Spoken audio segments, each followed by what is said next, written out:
तुम समय की चरम सीमा तक पृथ्वी पर अपने कभी न समाप्त होने वाले जीवन का शव उठाए भटकते रहोगे।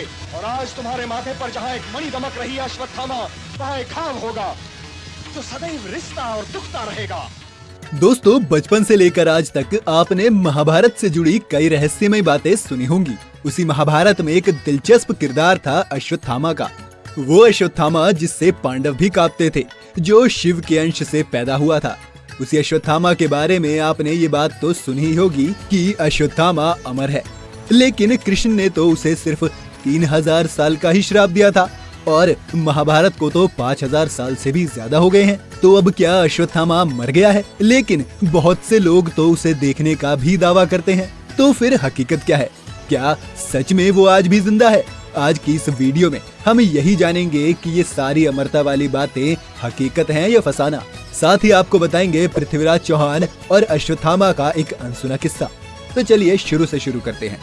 धर्म ग्रंथ महाभारत के मुताबिक काफी वक्त पहले की बात है। गुरु द्रोणाचार्य अपनी पत्नी कृपि के साथ भ्रमण करते हुए हिमालय पहुँचे। वहाँ पर रुककर दोनों ने तमसा नदी के पास भगवान शिव को प्रसन्न करने के लिए वहाँ स्वयं से उत्पन्न हुए एक शिवलिंग, जिसका नाम तपेश्वर था, उसकी कड़ी तपस्या की। उनकी इस कठिन तपस्या को देखकर एक दिन शिव भगवान प्रकट हुए और वरदान दिया गया कि आज से कुछ समय बाद आपको एक तेजस्वी पुत्र की प्राप्ति होगी, जिसमें मेरा अंश रहेगा। कुछ समय के बाद द्रोणाचार्य की पत्नी कृपि ने एक तेज बच्चे को जन्म दिया। जन्म लेने के तुरंत बाद ही उस बच्चे के गले से हिनहिनाने की आवाज हुई, जिस वजह से इस बच्चे का नाम अश्वत्थामा पड़ा। जन्म के समय से ही अश्वत्थामा के माथे पर एक दिव्य और अद्भुत मणि विद्यमान थी, जो कि उसे दैत्य दानव देवता आदि से निर्भय रखती थी। इस मणि की वजह से ही उस पर किसी भी अस्त्र शस्त्र का असर नहीं हो पाता था। अश्वत्थामा महाभारत काल अर्थात द्वापर युग में जन्मे थे और उनकी गिनती उस समय के श्रेष्ठ योद्धाओं में होती थी।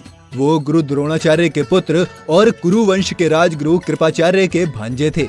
द्रोणाचार्य ने ही कौरवों और पांडवों को शस्त्र विद्या में पारंगत बनाया था और अश्वत्थामा भी अपने पिता की तरह शास्त्र व शस्त्र विद्या में निपुण थे। पिता पुत्र की जोड़ी ने महाभारत के युद्ध के दौरान पांडवों की सेना को तितर-बितर कर दिया था। पांडव सेना को हतोत्साहित देख श्री कृष्ण ने द्रोणाचार्य का वध करने के लिए युधिष्ठिर से कूटनीति का सहारा लेने को कहा। इस योजना के तहत युद्ध भूमि में ये बात फैला दी गई कि अश्वत्थामा मारा गया है। जब द्रोणाचार्य ने धर्मराज युधिष्ठिर से अश्वत्थामा के मारे जाने की सत्यता जाननी चाही, तो उन्होंने जवाब दिया, अश्वत्थामा मारा गया, परंतु हाथी। कृष्ण ने उसी समय शंखनाद किया, जिसके शोर के चलते द्रोणाचार्य आखिरी शब्द परंतु हाथी नहीं सुन पाए और उन्होंने समझा कि मेरा बेटा मारा गया।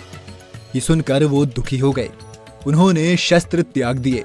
यही मौका था जब द्रोणाचार्य को निहत्था देख द्रौपदी के भाई धृष्टद्युम्न ने तलवार से उनका सिर काट डाला। ये समाचार अश्वत्थामा के लिए भयंकर रूप से दुखद था।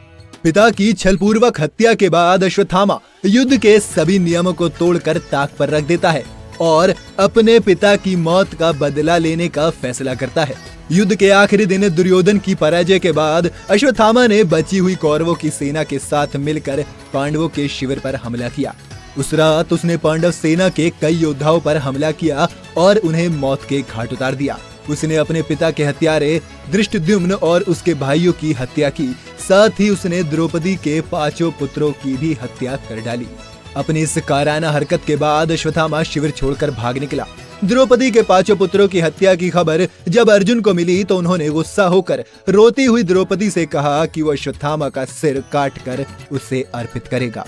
अश्वत्थामा की तलाश में कृष्ण के साथ अर्जुन निकल पड़े। अर्जुन को देखने के बाद अश्वत्थामा सुरक्षित महसूस करने लगा। उसने अपनी सुरक्षा के लिए ब्रह्मास्त्र का प्रयोग किया, जो उसे द्रोणाचार्य ने दिया था।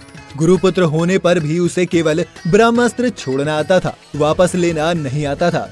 तथापि अश्वत्थामा ने ब्रह्मास्त्र का प्रयोग किया। उधर कृष्ण ने भी अर्जुन को ब्रह्मास्त्र छोड़ने की सलाह दी। अश्वत्थामा ने ब्रह्मास्त्र को पांडवों के नाश के लिए छोड़ा था, जबकि अर्जुन ने उसके ब्रह्मास्त्र को नष्ट करने के लिए। ब्रह्मास्त्र को नष्ट करने के बाद अश्वत्थामा को रस्सी में बांधकर द्रौपदी के पास लाया गया।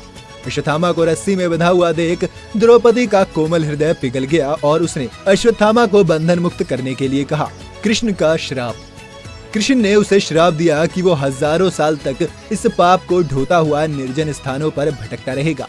उसके माथे का घाव उसे निरंतर कष्ट देता रहेगा और वो कभी ठीक नहीं होगा। कहा जाता है कि तब से ही अश्वत्थामा उस कष्ट को भोगता हुआ धरती पर भटक रहा है। ऐसा भी माना जाता है कि वो कुरुक्षेत्र व अन्य तीर्थ स्थलों पर भी देखा गया है। कुछ लोगों का मानना है कि शाप के बाद वो रेगिस्तानी क्षेत्र में चला गया और वहीं रहने लगा। इस प्रकार महान गुरु का पुत्र अश्वत्थामा ज्ञानी, योद्धा और वीर होने के बावजूद मौत के लिए भटक रहा है।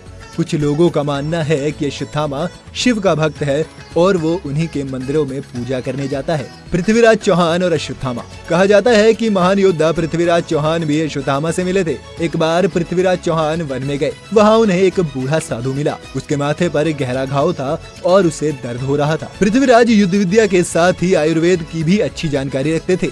उन्होंने साधु से कहा कि मैं आपका ये रोग ठीक कर दूंगा।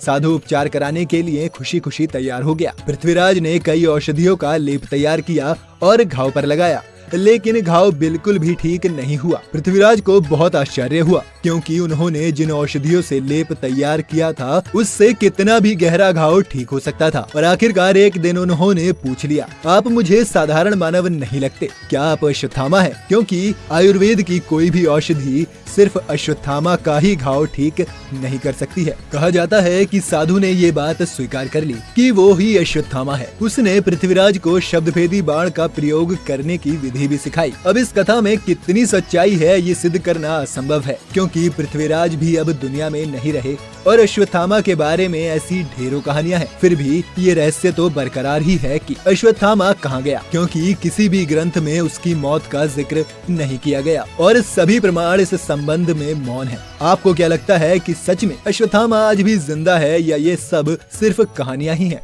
हमें कमेंट करके बताएं। अगर आज की वीडियो आपको पसंद आई हो तो इसे लाइक करने के साथ साथ अपने दोस्तों और रिश्तेदारों के साथ शेयर जरूर कर दें।